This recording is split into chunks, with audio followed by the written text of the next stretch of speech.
23 मार्च 1940 लाहौर मीनार पाकिस्तान में मुनक्किद मुस्लिम लीग के जलसे में AK फजल हक की जानिब से एक करारदाद पेश की गई, जिसे करारदाद पाकिस्तान का नाम दिया गया। मुसीबत में घबराया नहीं करता।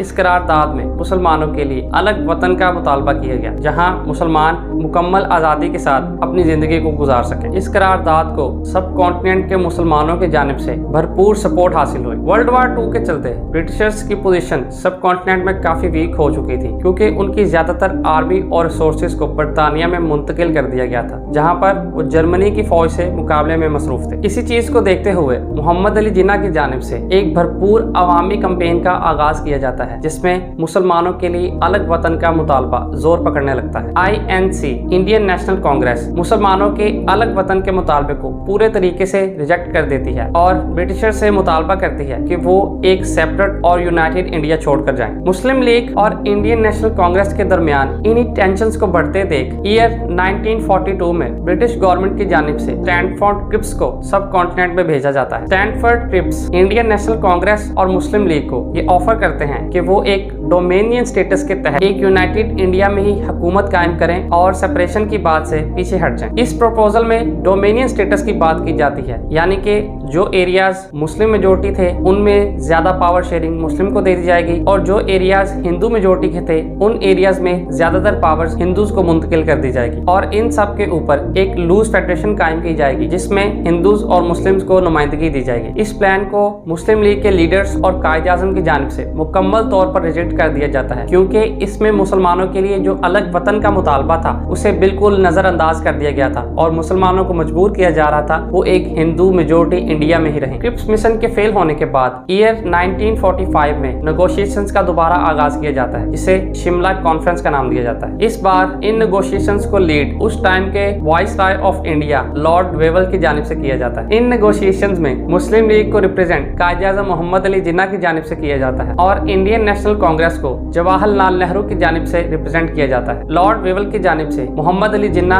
और जवाहरलाल नेहरू के सामने एक प्रपोजल पेश किया जाता है, जिसमें एक 14 मेंबर कैबिनेट बनाई जाएगी जो कि इंडिया को रूल करेगी, जिसके अंदर मुस्लिम्स और हिंदूज को इक्वली रिप्रेजेंटेशन दी जाएगी, जिनमें ब्रिटिशर्स की तरफ से भी नॉमिनेट की गई प्रिंसली स्टेट्स को भी शामिल किया जाएगा। प्रिंसली स्टेट्स उन स्टेट्स को बोला जाता है कि राजा के किसी भी इंटरनल काम में कोई भी इंटरवीन नहीं किया जाता फेडरेशन की जानिब से, लेकिन डिफेंस, कम्युनिकेशन और फॉरेन अफेयर्स फेडरेशन के अंडर कंट्रोल में होते हैं। नेगोशिएशंस के दौरान मोहम्मद अली जिन्ना की जानिब से सर्टेन रीजन्स में डिफेंस और फाइनेंस के मुकम्मल कंट्रोल की डिमांड की गई, लेकिन नेहरू की जानिब से इन की पोस्ट को देने के लिए मुकम्मल तौर पर रिजेक्ट कर दिया गया, ये बोलकर कि आगे चलकर मुस्लिम लीग तो इस तरह ज्यादा मजबूत हो जाएगी। नेहरू की इस बात को सुनते ही मोहम्मद अली जिन्ना मीटिंग से उठकर चले गए और उनको देख बाकी मुस्लिम लीडर्स भी इस मीटिंग को छोड़कर चले गए। इस तरह नेगोशिएशंस का सेकेंड राउंड शिमला कॉन्फ्रेंस भी मुकम्मल तौर पर नाकाम हो गई। इंडियन नेशनल कांग्रेस और मुस्लिम लीग की जानिब से क्रिएट किए गए शदीद अवामी रद्द-ए-अमल को देखते हुए ब्रिटिश गवर्नमेंट ईयर 1946 में लॉर्ड पैथिक लॉरेंस को कैबिनेट मिशन देकर इंडिया रवाना करती है, जो कि अब तक का सबसे कंट्रोवर्शियल और मुश्किल प्लान समझा जाता है, जिसके अंदर एक लूज फेडरल गवर्नमेंट बनाने का बोला जाता है, जो कि करेंसी, डिफेंस और फॉरेन अफेयर्स के मामलों को देखेगी। सूबों के अंदर बॉम्बे,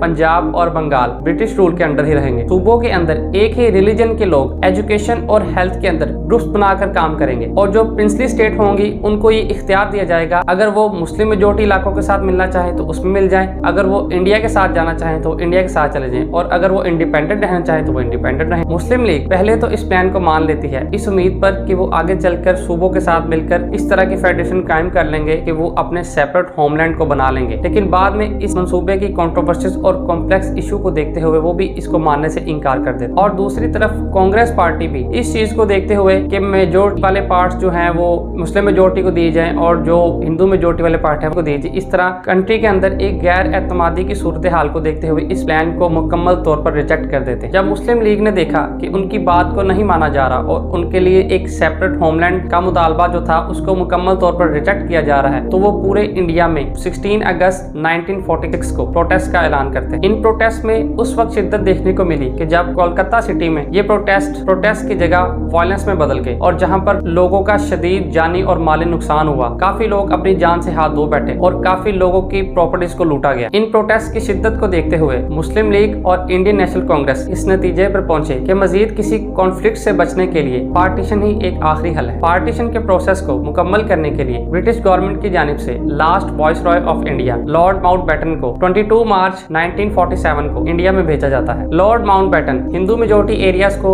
इंडिया में शामिल कर देते हैं और मुस्लिम मेजोरिटी एरियाज को पाकिस्तान में शामिल कर दिया जाता है। इस तरह 14 अगस्त 1947 को पाकिस्तान आज़ादी हासिल कर लेता है। आप सब आजाद हैं अपने मंदिरों में जाने के लिए, आप सब आजाद हैं अपनी मस्जिदों में जाने के लिए और किसी भी और इबादतगाह में जाने के लिए इस ममलकत पाकिस्तान में। और 15 अगस्त 1947 को इंडिया को आज़ादी मिल जाती है। 23 मार्च वो अजीम दिन है जिसे पाकिस्तान बनाने के लिए एक अजीम जद्दोजहद के तौर पर याद रखा जाता है। ईयर 1956 में पाकिस्तान मिलिट्री की जानिब से फर्स्ट टाइम 23 मार्च की परेड का आगाज किया गया। पाकिस्तान में कुछ हालात साजगार ना होने की वजह से कुछ सालों में ये नहीं होती रही और कुछ सालों में होती रही, इसकी डिटेल अभी वाज़ेह नहीं है, लेकिन आज के दिन तक ये परेड जारी है। 23 मार्च पाकिस्तान डे को एक भरपूर अंदाज में पाकिस्तान भर में सेलिब्रेट किया जाता है, मिलिट्री की जानिब से भी और पाकिस्तानी अवाम के जानिब से भी। इस्लामाबाद परेड ग्राउंड शक्करपड़िया में 23 मार्च के दिन इस मिलिट्री परेड का इनेकाद किया जाता है। इसमें भरपूर मिलिट्री कुव्वत का मुजाहरा किया जाता है। इस परेड में सदर पाकिस्तान और वजीर आजम पाकिस्तान मेहमान खुसूसी के तौर पर शरीक होते हैं। वीडियो के लास्ट में हम कायद आज़म मोहम्मद अली जिन्ना